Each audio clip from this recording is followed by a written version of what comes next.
evening po everyone. Our group tonight will present an example program of encapsulation and inheritance. So, let's proceed na po sa overview. So, yun, for the brief overview po, this Java program lets a user enter their name and information about their favorite book and music, then shows this information back to them. It uses classes to represent media like books and music, and another class to represent the person. The program collects input from the user for the titles, genres, author for the book, and artist for the music. It allows a user to save and view their favorite book and music details in a simple, organized way, and this makes it easy to keep track of personal favorites and display them later.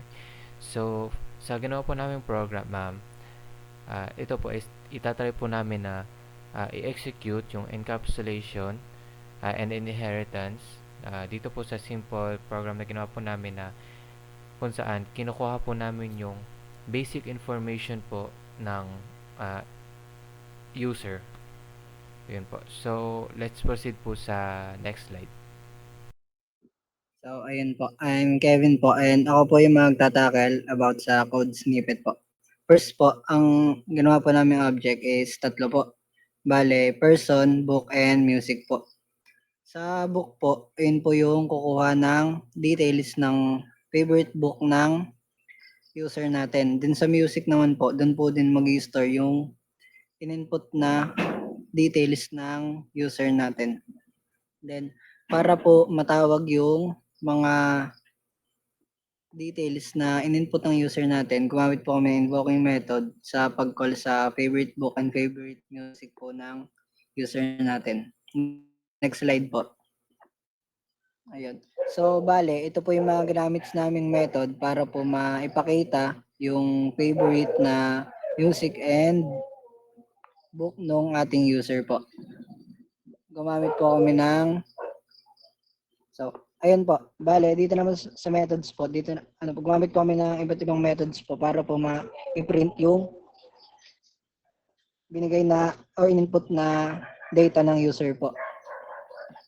Next slide po. Ayan. Ito naman po, sa class media, parang dito po sa class na to, ito po yung parang pinaka-parent po. Kumbaga, yung value po nito papasa po sa iba pa pong mga child na po nito, na class. Kumbaga po, yung mga laman po nito, may inherit din po nung iba po. Dito po pumapasok yung inheritance na topic po namin.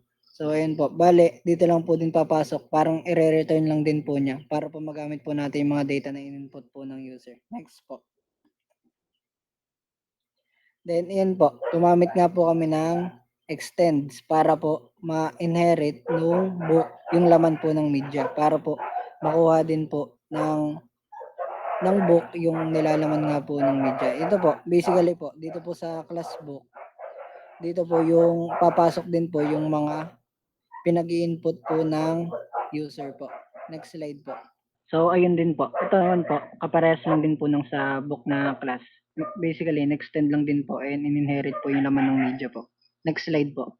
So, ayun diba. Nag-create din po kami ng isa pa pong class, which is class person po. Ayun po, bale, dito din po papasok yung mga input po, yung personal details po ng tao po, which is yung pangalan niya po.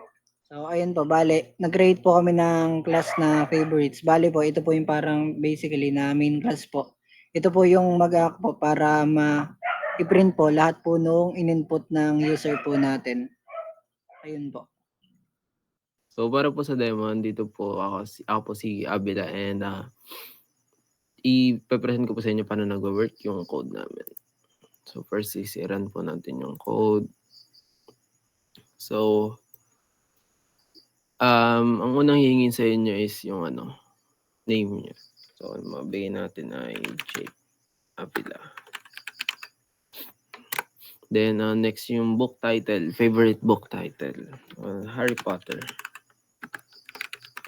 Harry Potter. Next po is genre nung book na yan. Ano lang po, fantasy. Then, yung author po, hindi po talaga nabasa since hindi po ako fan nun, pero lagay na lang po natin, Lucila. Yan. Then, sunod niya pong hingin is yung favorite music title. And let's say Daylight. Daylight. Daylight. And genre po. Genre naman ng music. Pop. Yung artist naman po ng music, ang next input is Taylor Swift. Yan. Then, after nyo pong ma-enter yung last niya, hinihinging input, which is yung artist. Piprint nyo na po yun, which is yung nakakoncut na po yung lahat ng in-enter nyo, para mabilis, parang organize po yung in-input yung data. Yun lang po. Ayun po. For our conclusion po, bale, yung ginawa po namin program, gumamit po kami ng 3 main classes which is media, book, and music para po may pakita po namin yung paggamit po ng encapsulation and inheritance po. Bale, yung paggamit po namin ng encapsulation, doon po namin siya ginamit sa part ng media po. Bale, yung mga po doon, pinrivate po namin yung mga variables po. Then, sa paggamit naman po namin ng inheritance, doon po siya namin ginamit sa mga other classes po which is book and music po. Ang ginawa po namin doon, inherit lang po namin yung laman po ng media sa book and music po. So, for key learning points po, ako po ulit, Avila. And first key learning points po natin is encapsulation. Bale, nagamit po namin yung encapsulation dun sa program namin, and yung principle na po yun, ibig sabihin lang po nun is the field's title, genre, author, artist are encapsulated, meaning they are private and only accessible through getter methods. Bale, ang natutunan ko po dito kay Sir Manaloto is dinedefine niya po itong encapsulation as nakatago, hidden, ganun po.